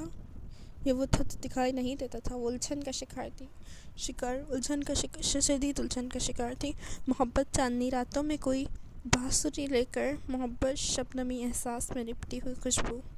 وہ اپنے ایک مخصوص جگہ پر آنکھیں موندے لیٹا، چہرے پر دھیمی مسکراہٹ تھی۔ وہ تصور میں ان کپڑوں میں دیکھ رہا تھا جو اس کے لیے لایا تھا۔ ظہیرہ! وہ دھیمی آواز میں سرگوشی کر کے بولو پر بے اختیار مسکرانے لگا۔ زوہی! مسکراہٹ مزید گہری ہوئی۔ ظہیرہ احمد شمس کی، صرف احمد شمس کی زوہی، میرا معصوم سا بچہ۔ وہ ہنس پڑا۔ خاور! یہ بھائی کو کیا ہوا؟ دیکھ رہے ہو مسکرائے جا رہے ہیں۔ خاور نے اور ٹھوکر دیا، اس کی توجہ احمد شمس کی جانب مبذول کروائی۔ منہ بند کر داور نے چپ رہنے کا اشارہ کیا۔ وہ دونوں ذرا فاصلے پر بیٹھے مارے لطا کر رہے۔ دیکھ تو صحیح، لگتا ہے کوئی جنون گدگدی کر رہا ہے۔ ہنسے جا رہے ہیں دیکھ دیکھ کر اسے۔ پھر داور کو باور کروایا۔ خاور چپ ہو جا، داور نے گھورا۔ ابے دیکھ تو لے، کیسے نیند میں مسکرا رہے ہیں۔ کہیں کوئی چڑیل کو تو نہیں عاشق ہو گئی جو نیند میں ہنسا رہی ہے بھائی کو؟ جی نہیں، بھائی پر کوئی چڑیل عاشق نہیں ہے، بلکہ بھائی خود کسی چڑیل پر عاشق ہو گیا ہے، تبھی مسکرا ہے۔ داور اپنی آواز مدھم کرتے ہوئے مطلع کیا۔ مگر داور! احمد شمس کی سنجیدہ لہجے میں اسے پکارا۔ کیا ہوا بھائی؟ وہ داور سٹ پٹا گیا۔ وہ کیسے بھول گیا تھا کہ اس کے باس کے کان بہت تیز ہیں۔ زبان تو نہیں کٹوائی نا؟ نہیں سوری، داور بڑبڑاتے ہوئے بولا۔ ہم زبان بند رکھو۔ پھر اس نے کہتے ہوئے رخ موڑ لیا۔ داور نے خونخوار نگاہ خاور پر ڈالی اور بول چڑیل بول، اور بول چڑیل بول۔ خاور کھی کرتا اسے چھیڑنے لگا۔ داور نے زوردار دھمکا اس کو کمر پر جڑا اور اپنی جگہ سے اٹھ کر ایک زوردار لات اس کی ٹانگ پر رسید کرتا باہر نکل گیا۔ خاور برا سا منہ بنائے ایک ہاتھ میں کمر اور دوسرے ہاتھ ٹانگ پر سہلانے لگا، مگر اس کا دماغ اب بھی اس چڑیل میں اٹکا تھا۔ میں رہوں یا نہ رہوں، میرا عاشق رہے گا سدا، تیرا نام میرے نام سے یوں جڑا رہے گا سدا۔ وہ روحان کے لیے کھلونے اور چاکلیٹس لیے پارکنگ ایریا سے نکل رہا تھا جب ایک سایہ سے فاطمہ دکھائی دی۔ ساتھ کوئی نوجوان لڑکا تھا۔ فاطمہ اس کی نگاہ پر پڑی تو خشک ہو رہ گیا۔ احمد کی نگاہ میں سختی درائی، وہ اسی کی جانب بڑھا۔ ہیلو! لہجہ مبتسم تھا، آنکھیں انگارے اگل رہی تھیں۔ سوری، آپ کو پہچانا نہیں؟ وہ لڑکا الجھ کر سوال خاتمہ کی طرف دیکھنے لگا۔ احمد شمس نام ہے میرا، تمہاری محبوبہ کا مجازی خدا ہوتا ہوں۔ بدقسمتی سے ایک کاٹدار نگاہ خاتمہ پر ڈالتے ہوئے اس نے چبا کر کہا، اور تم کھڑی میری شکل کیا دیکھ رہی؟ دفعہ ہو جاؤ اوپر، اس نے حقارت سے کہتے ہوئے خاتمہ کو ایک طرف دھکیلا۔ ایکسکیوز می، یہ کیا طریقہ ہے؟ رائم نے احتجاجی لہجے میں کہا۔ اگلے ہی لمحے زوردار مکہ اس کی ناک پر پڑا۔ یہ میرا طریقہ ہے، اس نے گردن دبوچ کر اس کے چہرے پر اپنے قریب کرتے سر سے اس کی ناک پر زوردار ٹکر ماری۔ اس کی دلروز چیخ برآمد ہوئی۔ وہ خود بھی چھڑانے کی ناکام کوشش کر رہا تھا۔ کیا آفت پڑی ہے تمہیں؟ بھری جوانی میں موت کو گلے لگانا چاہتے ہو؟ سرمازی سے کہتے ہوئے اس نے ایک جھٹکا دے کر دور دھکیلا۔ وہ لڑکھڑاتا ہوا زمین پر آ گیا۔ خاتمہ حیرت اور خوف بھرتی آنکھوں لیے اب تک وہیں کھڑی تھی۔ آج تمہاری قسمت میں اچھی ہے کہ میرا موڈ اچھا ہے، ورنہ تمہاری لاش واپس آتی۔ یقین کرو یہ چو بھی نہیں کرے گی اگر ادھر تمہیں زندہ گاڑ بھی دو تو۔ چلتے پھرتے نظر آؤ۔ شاباش، اس نے کہتے ہوئے سختی سے خاتمہ کا بازو دبوچا۔ تب وہ ساتھ لے گیا۔ رائم زمین پر پڑا کر ہنس رہا تھا۔ میں نے اپنی ساری زندگی کبھی عورت پر ہاتھ نہیں اٹھایا، پر شاید تمہیں یوں سمجھ نہیں آئے گی۔ اس کی آنکھیں شعلوں اگل رہی تھیں اور لہجہ سخت تھا۔ چلو میں آج تمہارا بندوبست بھی کر دیتا ہوں، اس نے اس بات میں کہہ کر اپنے کمرے جانے کا مجھے ضروری کا مجھے کچھ نہیں سننا، اندر جاؤ، وہ دھاڑ رہا۔ خاتمہ خاموشی سے اندر جانے پڑی۔ اسے آج اصل معنوں میں اس کی دہشت کا ادراک ہوا تھا، ورنہ احمد شمس کہاں ایسے اونچی لہجے میں بات کرتا تھا۔ اس کے نرم لہجوں کی عادت تھی، کڑوی سے کڑوی بات بھی وہ لہجے میں شہد گھول کر کیا کرتا۔ مگر آج ہائے ڈیڈی! روحان دوڑتا اس کے اندر۔ ڈیڈی کی جان! احمد سے گود میں لیتے جھوما اور ہاتھ میں لیا سامان اس کی گود میں دھرا۔ روحان خاموشی سے شاپنگ بیگز کھولنے لگا۔ کیسا رہا میرے بیٹے کا دن؟ ویری ویٹ اینڈ بورنگ، اس نے کہتے ہوئے برا موڑا۔ اوہ ایسا کیوں؟ میں ممی اور آپ کو مس کر رہا تھا۔ آپ دونوں کہاں رہتے ہیں؟ سارا دن کیا آپ دونوں کو مجھے مس نہیں کرتے؟ معصومیت سے کہتے اس نے منہ مسورایا۔ میں دھیرا سر پھیرایا جس میں طرز کی آمیزش تھی۔ اس نے روحان کو زور سے بھینچ لیا۔ بھی تمہیں مس کرتے ہیں جانو، پر کام بھی تو امپورٹنٹ ہے نا جانو۔ میں امپورٹنٹ نہیں ہوں ڈیڈی، نہیں میری جان، تم سے زیادہ امپورٹنٹ اس دنیا میں کوئی نہیں ہے، تو پھر آپ مجھے چھوڑ کر کے چل جاتے۔ اس نے ماتھا سنبھال کے سوری ڈیڈی کی جان، میرے اس کی معصوم سوال کو کوئی جواب نہ تھا۔ مجھے سوری نہیں ڈیڈی چاہیے۔ وہ منہ پسر کر بولا، ڈیڈی تو پہلے ہی میری جان کے پیسے نہیں ہیں ڈیڈی، یہ مجھ سے بات ہی نہیں کرتے، ہر وقت بزی رہتے ہیں۔ وہ نوس ناراض تھا۔ ٹھیک ہے ڈیڈی کی جان، ناراض ختم، اب ڈیڈی نہیں چاہیے، نہیں آپ چلے جاتے ہیں۔ پرومس ڈیڈی، اب روحان کو ساتھ لے کر جائیں گے، پکا؟ چل اب ڈیڈی کو اسمائل کر دو، پکا پرومس؟ بالکل پکا پرومس میری جان۔ اس نے روحان کا گال چوما اور روحان مسکرا دیا۔ اس نے گہری سانس لے کر اس کے کمرے میں بھیجا، خود اٹھ کر اندر جانے بڑا خاتنہ کمرے میں چلے پیر کی بلی مانند اسے وہاں سے وہاں چکر کاٹ رہی تھی۔ وہ خاموشی سے الماری کی جانب بڑھا، فائل نکال کر اس بڑے کیا تمہارا نام؟ اس نے نفرت سے کہا۔ فاتنہ نے اس نفرت سے بہت شدت سے محسوس کیا، پھر ہاتھ بڑھا کر فائل تھامی، اس میں طلاق کے کاغذات تھے۔ فاتنہ ساکت رہ گئی۔ یہ طلاق دے رہے ہو مجھے؟ تو کیا سونے کا تباہ دوں؟ وہ دھاڑتے ہوئے اس کے جانب بڑھا۔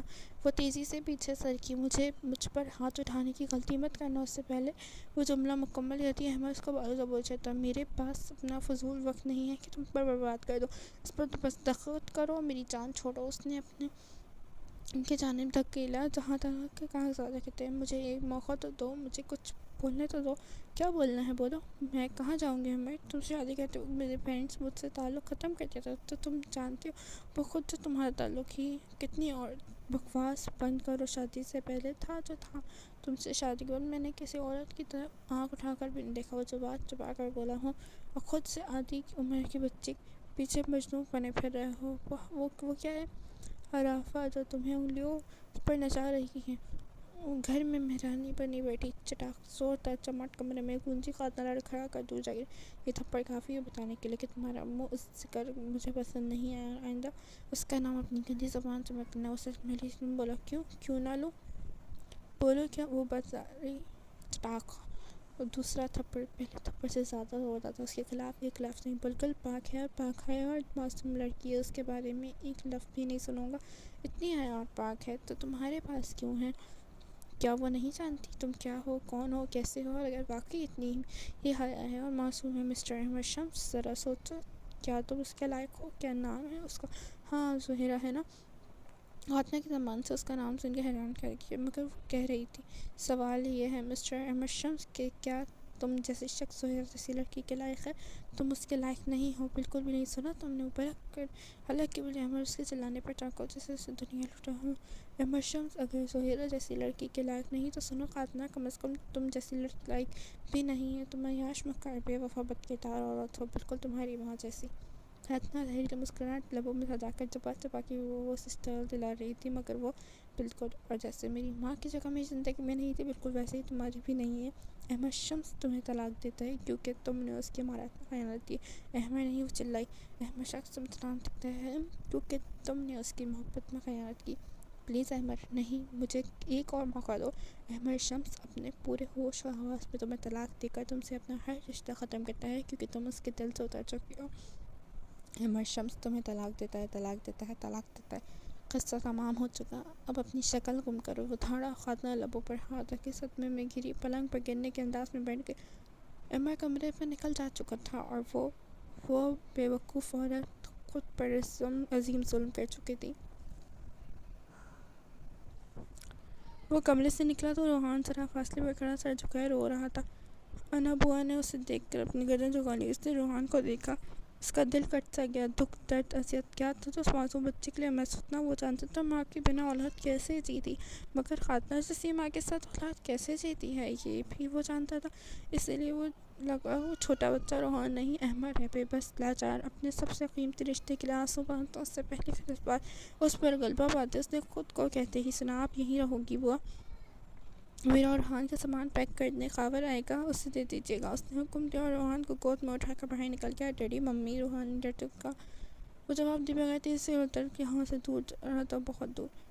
اس کی جیکٹ، اس کی جیپ ایک جھٹکے سے رکی۔ بیرونی صحن بیٹھے لڑکے احتراماً کھڑے ہوئے اور باہر نکلے تو خاور روحان کو خود میں بھیجتا، اس کا چہرہ چھپاتے، نہ کوئی دیکھ سکے نہ کوئی اسے دیکھ سکے۔ وہ روحان کو پہلی بار یہاں لایا تھا، سب حیرت زدہ تھے۔ وہ کسی طرف دیکھے بغیر آگے بڑھ گیا تھا، اس قدم سے چلتا تیزی سے سیڑھیوں چڑھنے لگا۔ پیچھے چہمگیاں شروع ہو گئی۔ اس نے اندر آ کر ہال کا دروازہ آواز میں بند کیا اور روحان کو صوفے پر لٹایا۔ روحان بھی باپ سے خوفناک حد تک سر تسلط دیکھ کر سہم گیا۔ زہرا نے اسے اندر آتے دیکھا تو اس کے چہرے پر ذرا چونکی۔ وہ جس انداز میں اپنے بیٹے کو خود میں چھپائے اندر آ رہا تھا، اس کا چہرہ بتا رہا تھا کہ وہ کتنا خوفزدہ ہے۔ وہاں فکر تھی، تھکن تھی اور بہت سا ڈر تھا۔ اس کے ماتھے پر خوف کی لکیریں واضح تھی۔ کیا وہ واقعی خوفزدہ تھا؟ کیوں خوفزدہ تھا؟ زہرا صبر سے خاصر تھی۔ مجھے کیا؟ اس نے کہتے اچکا پلٹ نہیں، چونک کر رکی۔ اس نے اسے سامنے کھڑا پایا۔ اس کی گود میں روحان تھا۔ اس کی شکل 99% اپنے باپ سے ملتی تھی۔ فرق صرف اتنا تھا کہ روحان کی آنکھیں سبز رنگ کی تھیں جبکہ احمد کی آنکھیں سنہری تھیں۔ اس کی نگاہیں بچے پر جمی تھیں۔ روحان سہما ہوا تھا۔ نور بوا کہاں ہے؟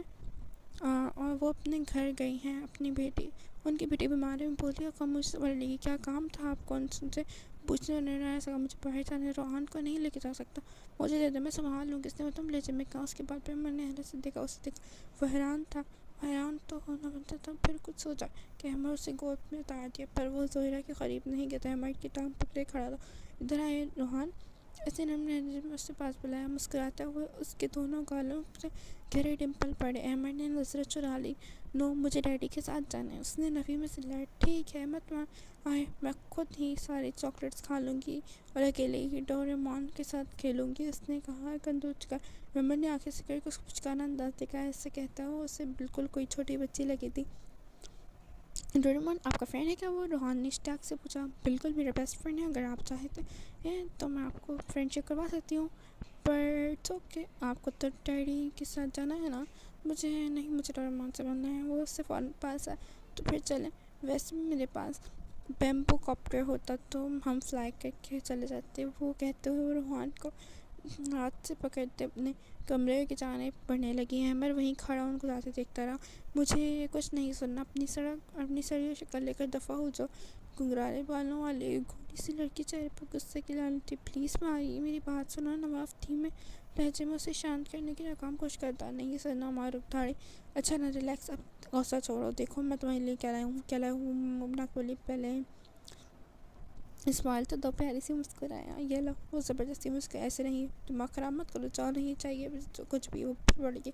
ایک تو بات، تم بات پہ اتنا بھڑکتی کیوں؟ وہ عزت ہوا میرے لیے میرے بھائی خاور جو اس فاصلے پر کھڑا دانت نکال کر بلند آواز میں بولا۔ تم اپنا منہ بند رکھو، گندی نالی کے مینڈک، وہ چلائی۔ نواف کی ہنسی چھوٹ گئی۔ تم ہنسو، جاؤ، دفعہ ہو جاؤ تم سب یہاں سے۔ اچھا نا، سوری۔ نواف فوراً سیدھا ہوا۔ بے یار، تو اتنا کیوں ڈرتا ہے؟ اس لیڈی ڈائنا چپکلی سے رکو تو میں تو بتاتی ہوں، گٹر کے نکلے موٹے چوہے، تم اس سے کیوں لاتے ہو میرے پاس؟ وہ نواف پہ چلائی۔ نواف بیچارہ سر پکڑ کر رہ گیا۔ خاور بدصورت اسے تیڑی منہ بنا کر ٹارچر کرتا رہا۔